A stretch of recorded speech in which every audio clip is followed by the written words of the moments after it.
And joining us right now is Independent Senator Angus King of Maine, who sits on both the Armed Services and Intelligence Committees. Senator, thanks for being here. Do you see a war crime here?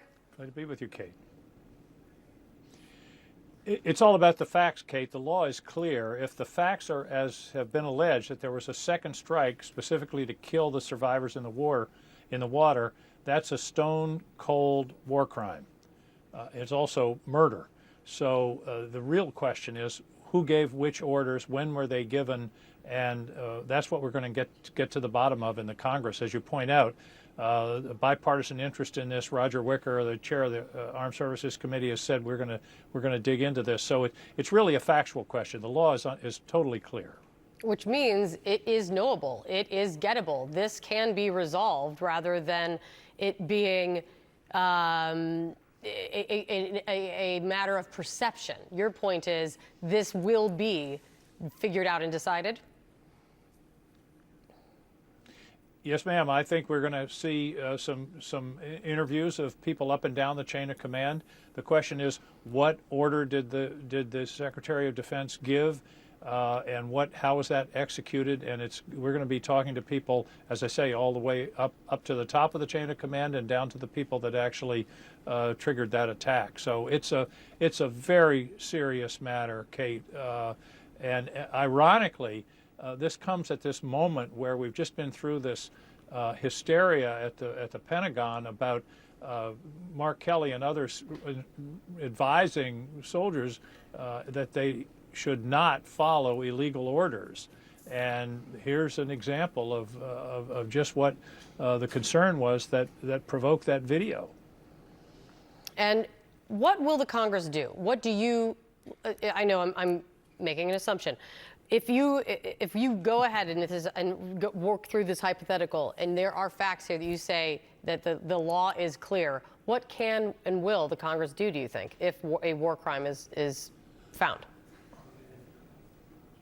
Well, at that point, it's not really up to the Congress. It would be up to the Uniform Code of Military Justice. It would be up to the military chain of command themselves. They enforce these laws.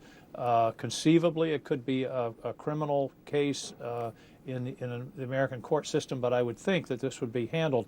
And again, Kate, one of the problems here is that one of the very first things this administration did, I'm talking about within the first couple of weeks, was fire the senior judge advocate general, the senior lawyers in the Defense Department. They then illegally fired the inspector general, which is supposed to oversee the activities of the department, and then they transferred 600 JAG officers out of the Pentagon to do immigration judge cases. So they have really diminished the capacity for the Defense Department to take cognizance of what the law is in these cases, and that's what's really concerning. Beyond this particular case, when you take those series of steps and follow the breadcrumbs, it sounds like illegal orders might be in the offing. Senator, today is December 1st, and this is the month that the Senate is supposed to be voting on extending the expiring health care subsidies. You were one of the critical final votes for the shutdown deal based on the promise of a vote on health care subsidies this month. Trump's economic advisor, Kevin Hassett, he said just yesterday that the White House has a solution here. The way he put it is, we have a solution. The White House has a solution for cost sharing. Have you seen that? Do you know when there will be votes?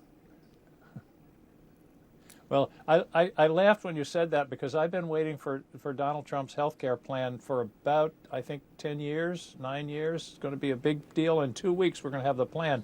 No. The answer is no. I haven't seen it. I don't know that anybody has seen it.